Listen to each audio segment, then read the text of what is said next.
समजा पेढा आहे जो आयताच्या आकाराचा आहे, खोडरबर आहे. This call is now taking notes. बघा This call is now being recorded. असा हा खोडरबरचा आकार, कंपास पेटीचा आकार, या प्रकारच्या वस्तूंमध्ये आपल्याला निश्चित स्वरूपाची जाडी पाहायला मिळते. म्हणजे लांबी आहे सपाट पृष्ठभागाला चिकटलेली, त्याला रुंदी पण आहे, लेंथ आणि ब्रेड.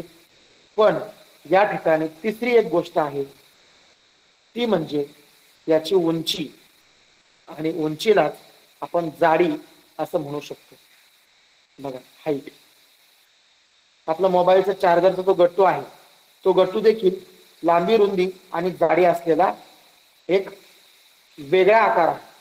या ठिकाणी आपल्याला या वस्तूचं मोजमाप करण्याकरता, म्हणजे या पदार्थाला निश्चित मोजण्याकरता 3 गोष्टींची गरज पडली: लांबी, रुंदी आणि उंची किंवा जाडी. म्हणून 3 गोष्टींची गरज मोजण्याकरता आहे. म्हणून ही जी मिती आहे ही आहे त्रिमिती.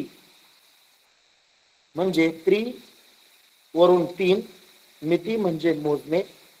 म्हणून हा आकार त्रिमिती या प्रकारामध्ये येतो.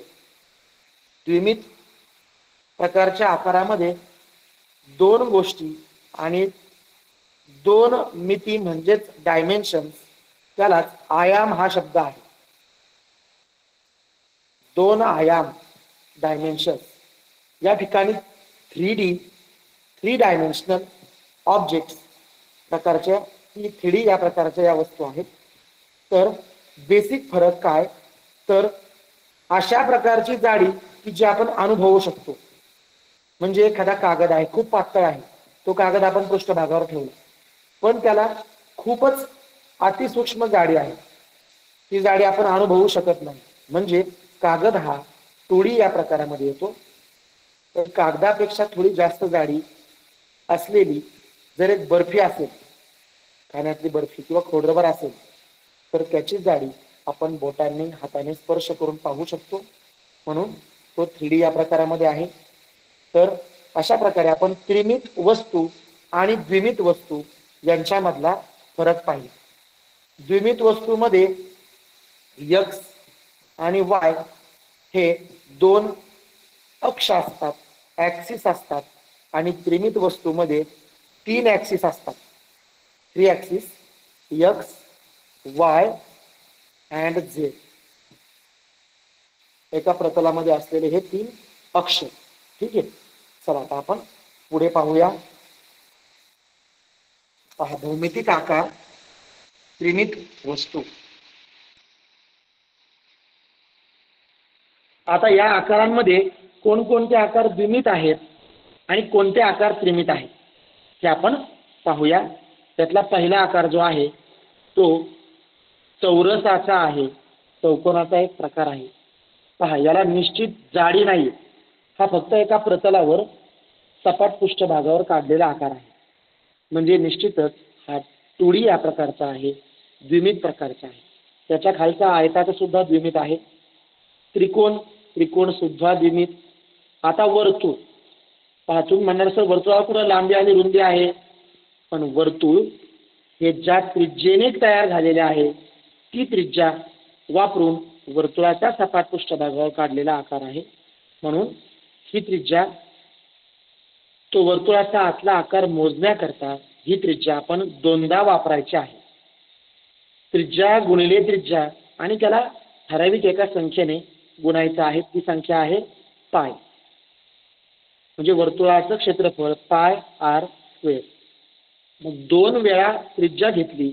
म्हणून या ठिकाणी, कारण हा आकार द्विमित आकार आहे, म्हणून त्याच्या आतली जागा शोधण्याकरता मी जसं आयताला लांबी गुणिले रुंदी आपण वापरलं सूत्र, त्रिकोणाला 1/2 गुणिले पाया गुणिले उंची, म्हणजे पाया आणि उंची हे 2 शब्द, चौरसाला बाजू गुणिले बाजू, तसंच वर्तुळाला पाय ही संख्या आहे आणि r स्क्वेअर म्हणजे 2दा. म्हणून वर्तुळ सुद्धा द्विमित प्रकाराचा आकार आहे, 2D. आता हे पुढचे 2 आकार पहा. हा एक छोटा बॉक्स आहे, याचा प्रत्येक आकार चौरसाचा दिसतोय आणि खालचा आहे आयताचा आकार दिसणारा बॉक्स, त्याला विटकर म्हणू, एक मोठा बॉक्स म्हणू. पेटीचा आकार पहा. आता याला निश्चित प्रकारची जाडी आहे, म्हणजे या उजव्या हाताला असणाऱ्या दोन वस्तू या त्रिमित प्रकारच्या आहेत.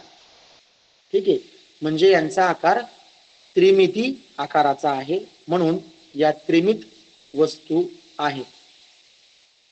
पहा, त्रिमितीय वस्तू म्हणजे काय, वाचून घ्या.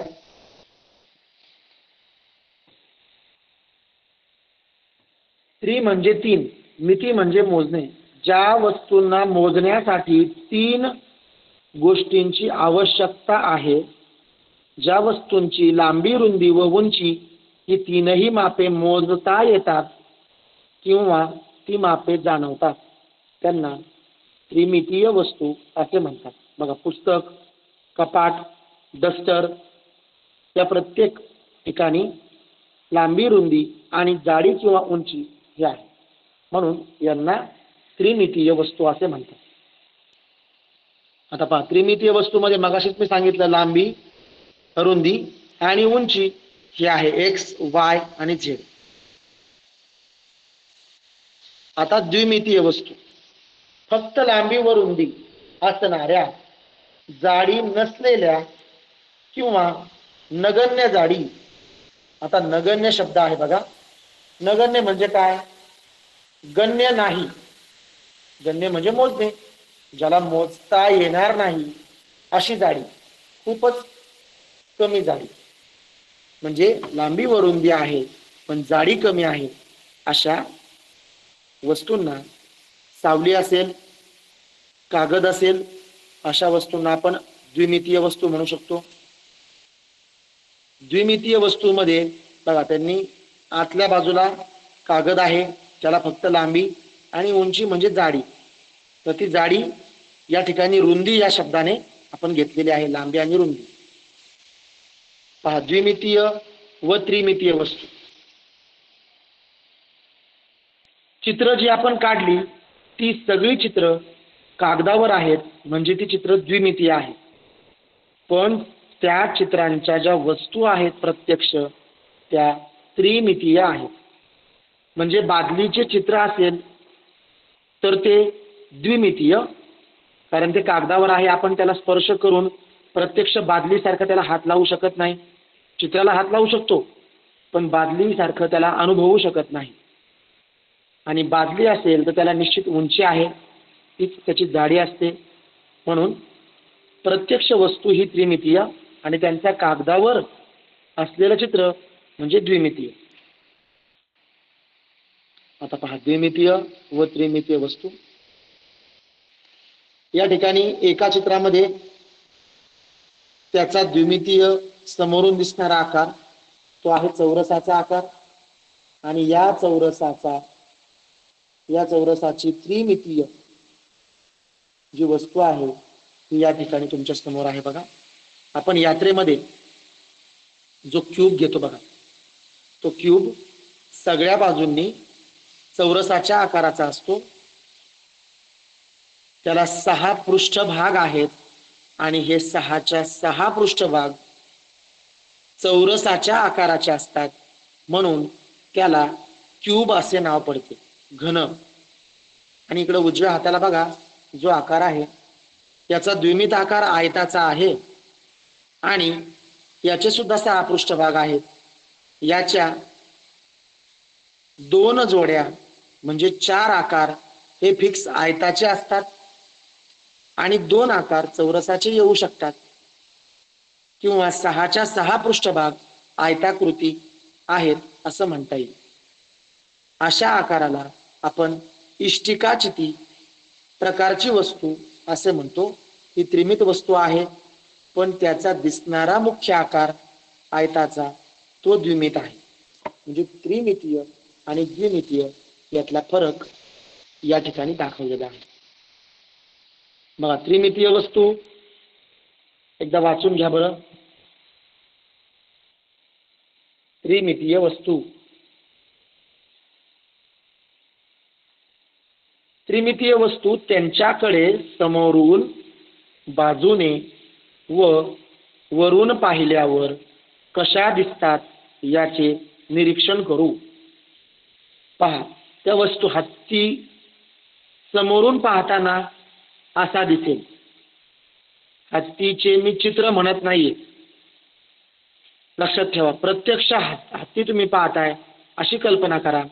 समोरून तो असा दिसेल, बाजूने तोच हत्ती आपल्याला या चित्रात दाखवलाय तशा प्रकारचा दिसेल, आणि वरतून पाहिल्यावर मात्र हत्तीचा हा भाग आपल्याला दिसेल. तसंच कपाट समोरून पाहिलं या प्रकारचं, बाजूने पाहिलं त्याच्या उंचीचा भाग, आणि वरतून पाहिलं तर त्याच्या जाडीचा भाग, रुंदीचा भाग. आता त्रिमितीय वस्तू. त्रिमितीय वस्तू वाचून घ्या. त्रिमितीय वस्तू त्यांच्याकडे समोरून, बाजूने व वरून पाहिल्यावर कशा दिसतात याचे निरीक्षण करूया. वर प्रत्यक्ष 3D मॉडेल आहे आणि त्याच्या खाली त्याचं चित्रामधलं रूप आहे. समोरून फ्रंट साइड, नंतर साइडने साइड व्ह्यू आणि टॉप व्ह्यू हाऊस मॉडेल. आता घडणी काय प्रकार आहे? पहा, ही घडणीच मुलांना थोडी त्रास देते. आता पाहू आपण घडणी काय प्रकार आहे. एकदा मी व्हाईट बोर्डवर तुम्हाला दाखवतो, त्यानंतर आपण पुन्हा PDF वर पाहू. आता पहा, आपला जो प्रकार आहे घडणी.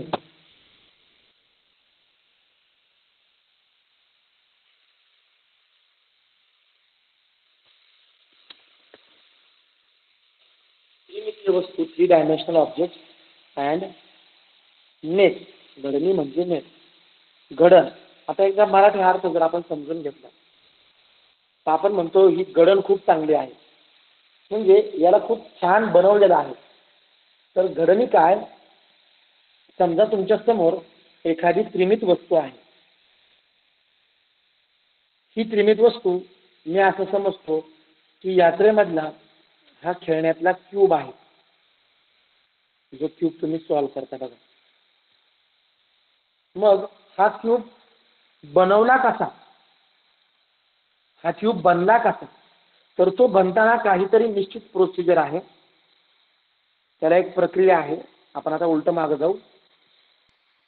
हा क्यूब बनला कसा हे पहा. याचा एक आकार चौरसाचा आहे. मग समजा मी एक चौरस काढून घेतो, त्याला 6 पृष्ठ आहे. मग याचे 4 चौरस मी एकमेकांच्या जवळ मांडतो आणि 2 चौरस मात्र याच्या 2 बाजूंना मांडतो. पहा, एका निश्चित प्रकारात मला याची मांडणी केली, याची घडण केली, तर याला जेव्हा मी याच्या रेषेंवर दुमडणार आहे. पहा, यांच्या रेषा कोणत्या आहेत? या ठिकाणी याच्या रेषेंवर मी जेव्हा याला दुमडणार आहे तेव्हा माझ्या असं लक्षात येईल की या रेषांवर दुमडल्यानंतर मला हा आकार मिळतोय. तुम्ही प्रत्यक्ष कागदावर ही घडण करून पहा, कारण याच्यामध्ये खूप इंटरेस्टिंग गोष्ट आहे ते आपल्याला पुढे पाहायचंय. प्रत्येक आकार सारख्या मापाचा कागदावर घ्या. पहिले 4 चौरस एकमेकाच्या जवळ असू द्या आणि नंतर कागद अशा प्रकारे घ्या. कागद याला चिटकवायचा नाही, फक्त हा बाजूचा भाग आपल्याला कापून काढायचा आहे आणि तुमचा आकार अशा प्रकारे राहिला पाहिजे, चित्रात दिसतोय असा. आता आपण या ठिकाणी दुमडल्यानंतर आपल्याला या घडणीपासून आपण ही वस्तू आपल्याला दिसणार आहे आणि ही वस्तू आहे घन या प्रकारातली. मग आता घन हा प्रकार बनण्याकरता मला पृष्ठभाग किती लागले? 1 2 3 4 5 आणि 6. आणि हे 6च्या 6 पृष्ठभाग माझे कोणत्या आकाराचे आहेत रे? तर ते आहेत चौरसाच्या आकाराचे. परफेक्ट स्क्वेअर आहेत ते. सगळेच्या सगळे आकार हे चौरस आकृती आहे. आता लक्षात घ्या, जेव्हा तुम्ही हे दुमडणार आहे तेव्हा तुमच्या लक्षात येईल, कागद दुमडताना, हा आकार दुमडताना, समजा हा 1 आहे, मी 1चा आकार दुमडला, तो असा फोल्ड केला, तर त्याच्या समोर हा 3चा आकार येणार आहे. फोल्ड केल्यानंतर समोर म्हणतोय बरं का, समोर म्हणजे विरुद्ध बाजूला, म्हणजे 1च्या समोर निश्चितपणे 3 येणार आहे. आता पुढे बघा बरं का, मी जेव्हा प्रत्यक्ष दुमडणार तेव्हा तुमच्या लक्षात येईल. शिक्षकांच्या मदतीने करा किंवा प्रत्यक्ष तुम्ही करा. समजा मी हा 6चा पृष्ठभाग जर दुमडला तर तो कुणाच्या समोर येईल? तर तो 6 सारखा जो आकार बाहेर आहे त्या 5च्या बरोबर समोर येईल. म्हणजे हा 5 पण मला आत दुमडायचा आहे आणि 6 पण आत दुमडायचा आहे. तो बरोबर 6 आणि 5 एकमेकाच्या जवळ येतील. आता बघा 1 आणि 3 एकमेकाच्या विरुद्ध बाजूला येतील. जवळ म्हणजे विरुद्ध बाजूला बरं का, समोरासमोर. 6 आणि 5 एकमेकाच्या समोरासमोर येतील. आता राहिले 2 आणि 4 हे एकमेकाच्या समोर येतील. आता बघा, समोर म्हणजे विरुद्ध बाजूला, समोरचे पृष्ठभाग म्हणजे ते लगतचे नाहीत. आपण जसं उदाहरण येईल त्याप्रमाणे पाहू. आता याचा दुसरा जो प्रकार आहे, हा घनाचा प्रकार घेतला आपण. दुसरा प्रकार पाहू इष्टिकाचिटी. याच्यामध्ये काय होतं, एक आकार आयताचा दिसतो, म्हणजे याच्या समोरचा पण आकार आयताचाच असणार, सारख्याच आकाराचा, आणि यांचा आकार फक्त जोडायचा. पहा, आता ही त्रिमित प्रकारची वस्तू आहे. ही वस्तू बनली कशी? याला 6 पृष्ठभाग आहेत बघा.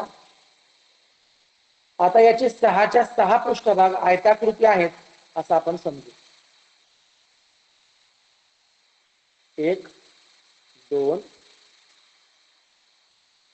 3 4 5 आणि वरच्या बाजूला 6. 1 2 3 4 5 6. हे जे 6 पृष्ठभाग आहेत आयताकृती, हे मघासारखेच आपण आता पाहिलं थोड्या वेळापूर्वी त्याप्रमाणेच हे निश्चित घडीवर आपल्याला दुमडायचं आहे. बघा, घडी म्हणजे त्याला फोल्ड करायचे आणि आपण त्याला घडी वापरून त्याची घडण बनवतो, आणि घडण बनल्यानंतर ती त्रिमित वस्तू बनते. म्हणजे त्रिमित आकार बनण्याकरता मला द्विमित कागदाची, या कागदाचा द्विमित आकार पृष्ठभागावर घ्यावा लागला आणि तो एका ठराविक ठिकाणी घडीवर दुमडावा लागला. घडीवर दुमडल्यामुळं जी घडण तयार झाली त्याला म्हणायचं घडणी. आणि इथं सुद्धा 1च्या विरुद्ध 3 येणार आहे, 6च्या विरुद्ध 5 आणि 2च्या विरुद्ध 4 येणार आहे. ठीक आहे, आता आपण याची उदाहरणं पाहू. पहा, घडणी. त्रिमितीय आकाराच्या वस्तूचा द्विमितीय आराखडा म्हणजे वस्तूंची घडण. आता बघा, हा घन आहे, या घनाचा, या त्रिमित आकाराच्या वस्तूचा द्विमितीय आराखडा मी शेजारी काढलेला आहे. हा द्विमितीय आराखडा म्हणजे त्या जी बनलेली वस्तू आहे ती कशी बनली, तर त्याचा हा आराखडा आहे द्विमितीय आराखडा. म्हणजे द्विमितीय आराखडा ही त्या बनलेल्या वस्तूची घडण आहे. त्या द्विमितीय घडणीपासूनच ती वस्तू बनणार आहे. सेम तसंच या ठिकाणी इष्टिकाचिटी आहे. याचे सर्व आकार आयताकृती आहेत. 6 पृष्ठभाग आहेत म्हणून 6 आयत या ठिकाणी आहेत बघा. घनामध्ये सर्व पृष्ठभाग हे चौरसाच्या आकाराचे असतात. बघा, 6च्या 6 द्विमित आकार चौरसाचे आहेत. आता पृष्ठे समोरची बाजू आणि लगतची बाजू. पृष्ठे किती आहेत पहा. पृष्ठे आहेत 6. समोरची बाजू आयताच्या आकाराचं पृष्ठ, चौरस आकाराचं पृष्ठ, याच्यामध्ये कसा बदल होतो हा आपल्याला ओळखायचा आहे. घनामध्ये सगळे पृष्ठ हे चौरसाच्याच आकाराचे असतात. आता पहा, हा घन, याला क्रमांक कसेही द्या. 1 2 3 4 5 6. आता बघा 1 आड 1, 1च्या नंतर 2 आहे, 2 सोडून द्यायचा आणि 3 वर उडी मारायची. 1 आणि 3, मग 5 बाजूला आहे, तसंच बाजूला 6 आहे. 5च्या विरुद्ध बाजूला 6 येईल आणि 2च्या विरुद्ध बाजूला 4 येणार म्हणजे येणार. आता तसंच इष्टिकाची ती पहा. इष्टिका चितीमध्ये जे पृष्ठभाग आहेत ते आयताच्या आकाराचे आहेत, घनाच्या आकाराचे नाहीत. म्हणजे चौरसाच्या आकाराचे नाहीत. त्याच्या 2 जोड्या ह्या निश्चित आयताच्या असतात. एक जोडी चौरसाची येऊ शकते. पहा इष्टिकाची ती. आता त्यानंतर जो नवीन प्रकार आहे तो वाचून घ्या. या प्रकाराबद्दल सुद्धा आपल्याला परीक्षेला प्रश्न विचारला जातो. पेंटोमिनो. पेंटो, पेंट्या म्हणजे 5. पेंटोमिनो. आता पेंटोमिनो कसा प्रकार असेल बरं.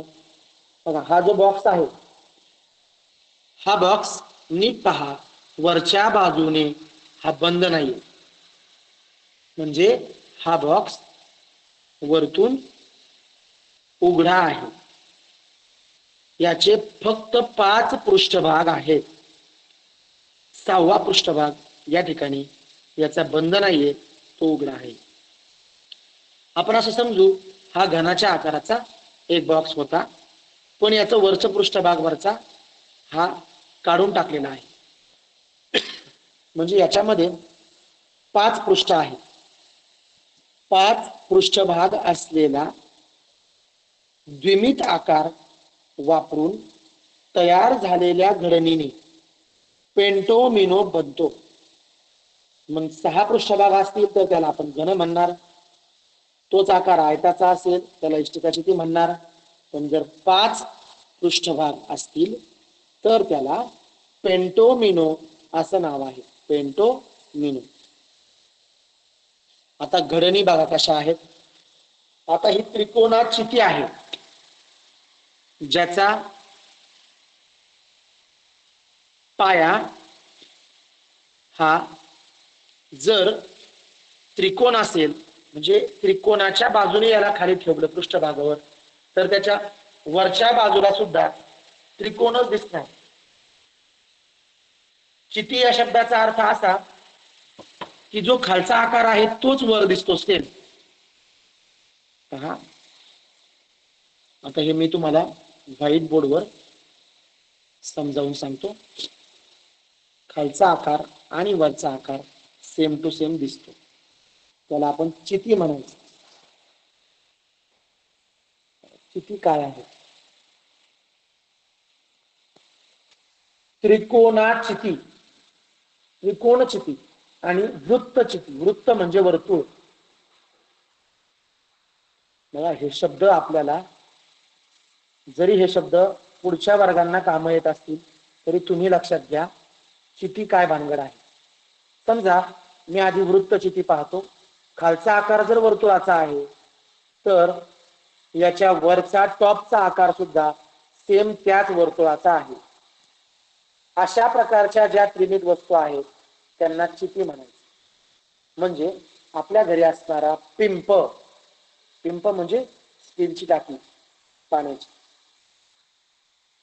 प्लास्टिकची टाकी सुद्धा मोठी पाण्याची टाकी, खालचा आकार ज्या वर्तुळाचा आहे त्याच वर्तुळाच्या सेम आकाराचा वरचा आकार आहे.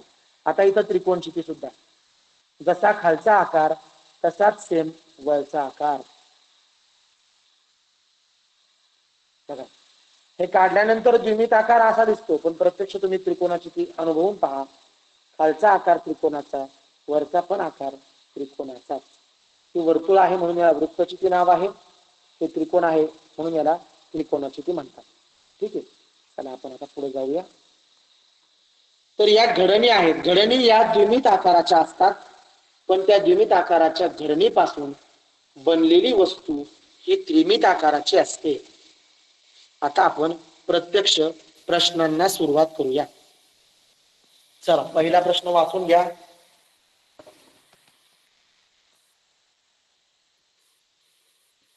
अतिशय सोपा प्रश्न आहे.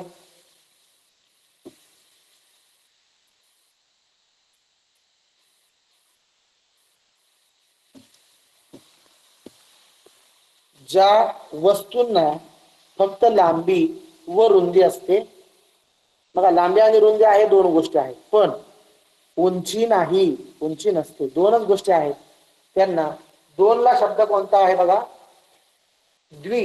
द्वि म्हणजे दोन, म्हणून त्या वस्तूंना आपण द्विमितीय वस्तू असे म्हणू शकतो. आता पर्याय बघू आपण. द्विमितीय, चार मितीय. चार मितीय हे तर नाहीच. त्रिमितीय, तीन गोष्टी या ठिकाणी नाहीयेत आणि यापैकी नाही, हा पण पर्याय नाही. तर आपला पर्याय आहे पर्याय क्रमांक 1, द्विमितीय. पुढचा प्रश्न आपण घेऊ. ज्या वस्तूंना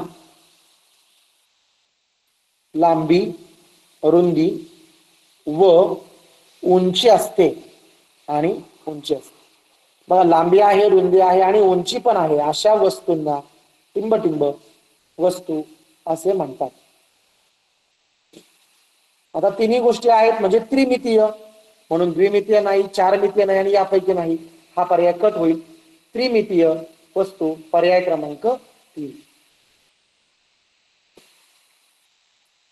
पहा प्रश्न, पुढचा प्रश्न वाचून पहा. पुढील पैकी कोणती घडण पेंटोमिनो नाही? आता पेंटोमिनो नाही, मग आपण उलटा विचार करू, पेंटोमिनो कोण आहे बघू. 5 म्हणजे पेंटो. पहिल्या पर्यायात 1 2 3 4 आणि 5 बॉक्स दिसत आहेत. बॉक्स नाही म्हणायचं त्यांना, आपण त्यांना चौरस आकार म्हणू किंवा आयताचे आकार म्हणू. हा चौरस दिसतोय, 5 चौरस आहेत द्विमित आकाराचे या घडणीमध्ये. दुसऱ्या पर्यायात मोजू, 1 2 3 4 5. दुसऱ्या पर्यायात पण 5 आकार आहेत. तिसऱ्या पर्यायात मोजू, 1 2 3 4 5. बघा तीनही पर्यायात 5 5 आकार आहेत, म्हणजे हे तिघ पण पेंटोमिनो आहेत. आपल्याला विचारलंय नाही, मग चौथा पर्याय बघू, 1 2 3 4 5 6. चौथ्या पर्यायात मात्र 6 पृष्ठ दिसत आहेत, 6 द्विमित आकार दिसत आहेत, म्हणून चौथा पर्याय पेंटोमिनो नाही. मग चौथा कोणता आहे रे? नीट पाहिलं तर तुमच्या लक्षात येईल, हा जर चौरस नाहीये तर हा आयत आहे, म्हणून चौथा पर्याय हा त्रिमित वस्तूचा आहे आणि ही इष्टिका चिकी आहे. तो जर चौरस असेल सगळे तर मग तो घन होईल, ठीक आहे, पण हा पेंटोमिनो नाही. आता पुढचा प्रश्न बघा.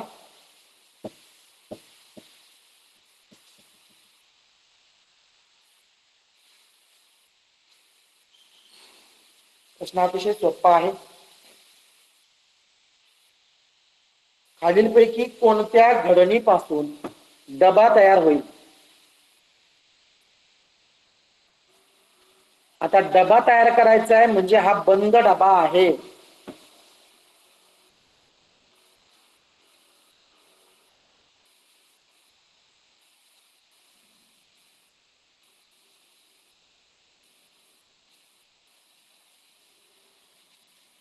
म्हणजे या ठिकाणी डबा कोणापासून होणार नाही ते आपण पाहू. पर्याय पहिला 1 2 3 4 5. 5च या ठिकाणी द्विमित आकार आहेत, म्हणजे हा पेंटोमिनो आहे. त्याचा वरचा भाग उघडा आहे, म्हणजे वरती याला झाकलेलं नाही, म्हणजे हा पेंटोमिनो होईल. याच्यापासून डबा होणार नाही. डबा म्हणजे एक प्रकारचा बॉक्स, बंद असलेला बॉक्स. दुसरा 1 2 3 आणि हे त्रिकोणाचे आकार आहेत 2 4 5, 3 आणि 2 5, नाही होणार.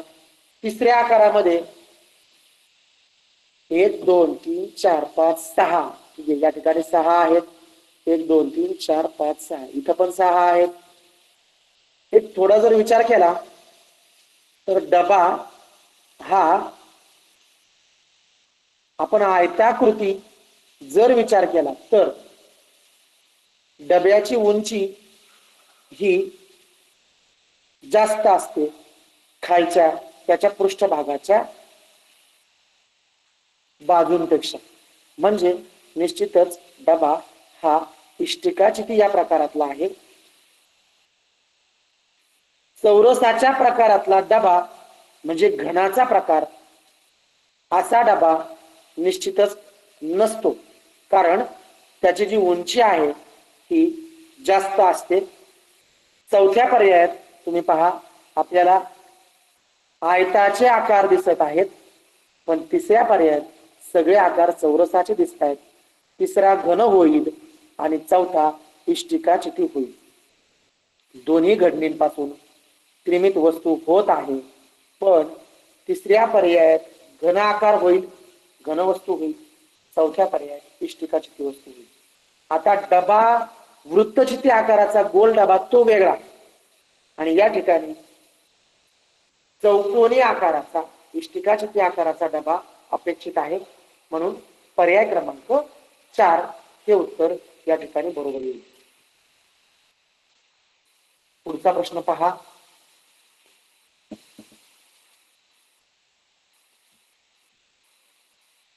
5 चौरसांची गणन म्हणजे टिंबटिंब होय. 5 म्हणजे पेंटो, पेंटा पेंटो. हेक्झा, हेक्झा म्हणजे 6. ट्राय म्हणजे 3, आणि यापैकी नाही, हे तीनही पर्याय चुकीचे आहेत. 5 चौरसांची गणन म्हणजे पेंटोमिनो, पर्याय क्रमांक 2. आता हे प्रश्न नीट पहा. अशा प्रकारचे प्रश्न आपले चुकता कामा नये. प्रश्न वाचून घ्या, याला आपण व्हाईट बोर्डवर घेऊ. दिलेल्या घडणीपासून घन तयार केल्यास, म्हणजे सगळे आकार चौरसाचे आहेत बरं का. 1 च्या विरुद्ध पृष्ठावर कोणता अंक असेल? 1 2 3 4 5 6, हा आकार मी काढून घेतो.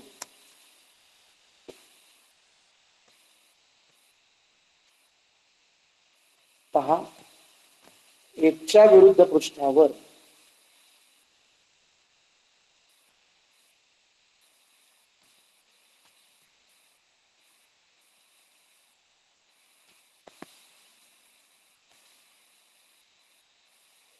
सगळे आकार चौरसाचे आहेत असं समजा बरं का. 1 2 3 4 5 आणि 6 आपण चेक करून घेऊ. बरोबर आहे. 1 च्या विरुद्ध पृष्ठावर कोणता अंक येईल? आता लक्षात घ्या, विरुद्ध म्हणजे समोरासमोर. आता याच्या पुढे एक घर सोडून द्यायचं, हे घर सोडून द्यायचं आणि त्याच्या नंतरचं घर घ्यायचं. बघा, म्हणजे 1 च्या विरुद्ध पृष्ठावर नक्कीच 5 येणार, म्हणजे येणार फिक्स, म्हणजे आपलं उत्तर आहे 5. 2 च्या विरुद्ध पृष्ठावर 4 येणार, म्हणजे येणार, आणि 3 च्या विरुद्ध पृष्ठावर 6 100% येणार. ठीक आहे, चला, म्हणजे 1 च्या विरुद्ध पृष्ठावर 5 येणार आहे, म्हणजे लगतचे अंक वेगळे आणि विरुद्ध अंक एकच असतो. एकाड एक, म्हणजे त्याच्या आड अंक सोडून द्यायचा आणि पुढचा अंक पकडायचा. 1 च्या विरुद्ध पृष्ठावर 5 येईल, पर्याय क्रमांक 1 वर आहे. आता बघा, हा प्रश्न वाचून पहा. 2018 मध्ये आला होता. शेजारील आकृती दुमडून घन बनवल्यास, म्हणजे हे चौरसाचे आकार आहेत सर्व. 5 हा अंक असलेल्या पृष्ठाच्या 5 च्या लगतच्या पृष्ठावर कोणता येणार नाही. बघा, लगतच्या पृष्ठावर म्हणजे 5 च्या शेजारी कोणता येणार नाही. मग याचा काय अर्थ आहे बरं? मी खोटं बोलणार नाही. याचा काय अर्थ आहे? मी खरं बोलणार, मी गावाला जाणार नाही याचा अर्थ आहे मी दुसरीकडे जाणार. बघा, म्हणजे लगतच्या पृष्ठावर नाही म्हणजे समोर आहे, विरुद्ध बाजूला आहे. मग 5च्या विरुद्ध एका एक बघा, 5चा 6 सोडून देऊ, त्याच्या आड कोण आहे? 1 आहे. 6च्या पुढे 1 आहे. 5च्या विरुद्ध 100% 1 आहे. पर्याय क्रमांक 2 या ठिकाणी 1 हा पर्याय आहे. आता लगतच्या पृष्ठावर कोणता कोणता अंक आहे तर पहा, हा आकार आपण व्हाईट बोर्डवर पण घेऊ शकतो. 1 4 6 2,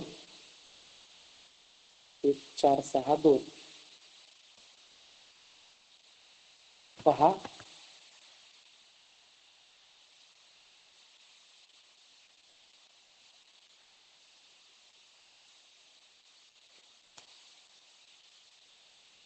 एक 4 6 2, 1 4 6 2 आणि 5 3. 5च्या लगत कोण कोण आहे आपण ते बघू. लगत कोण येणार नाही हे बघायचं. 5च्या लगत बघा, हा 3 आहे शेजारी 5च्या, त्यानंतर हा 2 आहे, नंतर हा 4 आहे आणि हा 6 तर याच्या लगत आहे म्हणजे आहे. म्हणजे फक्त 5च्या लगत कोण नाही तर त्याच्या विरुद्ध असलेला अंक नसतो. 5च्या विरुद्ध आहे 1, 6 सोडून द्यायचा आणि डायरेक्ट 1 पाहायचा. आपलं उत्तर आहे पर्याय क्रमांक 2. उत्तर आहे 1. पहा, पुढचा प्रश्न आपण घेऊ. पुढील घडणीपासून घन तयार केल्यास एच्या समोरील पृष्ठावर कोणते अक्षर येईल? समोर म्हणजेच विरुद्ध. आता बघा, एच्या समोर कोणतं येईल? बी सोडून द्यायचा, सी वर जायचं, बरोबर सी येणार आहे. एच्या समोर सी, एफच्या समोर ई आणि बीच्या समोर डी येणार आहे. म्हणजे एच्या समोर सी, पर्याय क्रमांक 4. दिलेल्या घटनेपासून घन तयार केल्यास डीच्या लगतच्या पृष्ठावर कोणतं येणार नाही? बघा, डीच्या लगत येणार नाही म्हणजे डीच्या विरुद्ध येणार, उलट वागायचं. मग डीच्या विरुद्ध कोण? सी सोडून द्या, ई आहे उत्तर. डीच्या विरुद्ध ई, पर्याय क्रमांक 3. बघा, बीच्या विरुद्ध एफ आणि एच्या विरुद्ध सी. घनाकृती खोकं तयार केल्यास आरच्या अक्षर असलेल्या पृष्ठाच्या विरुद्ध पृष्ठावर कोणता अक्षर? आरच्या विरुद्ध बघा, आर एका बाजूला आहे, आरच्या विरुद्ध आता कोणता अक्षर येईल ते पाहण्याकरता आता हा प्रश्न एकदम छान विचारलेला आहे. आपण नीट पाहू. पहा, RUPA आणि LI. RUPA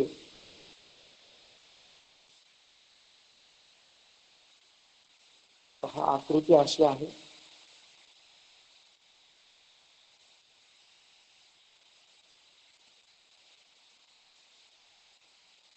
बरोबर आहे.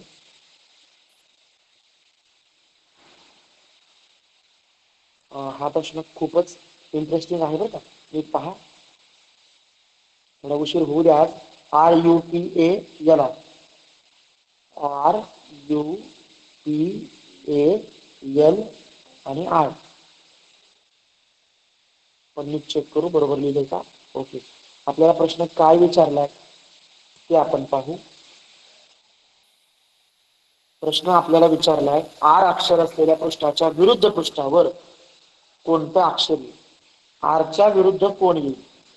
हा आपण पाहू व्हाईट बोर्डवर परत. आरच्या विरुद्ध कोणतं येईल? आता आधी आरचा विषय आपण थोड्या वेळाने घेऊ. आधी कोण कोणाच्या विरुद्ध आहे बघू. पीच्या विरुद्ध आय आहे, म्हणजे पीची जोडी आय बरोबर गेली. पीच्या विरुद्ध आय.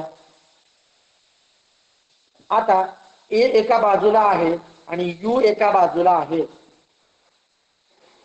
हे एकमेकांच्या विरुद्ध येणार म्हणजे येणार, म्हणजे एच्या विरुद्ध यू आहे.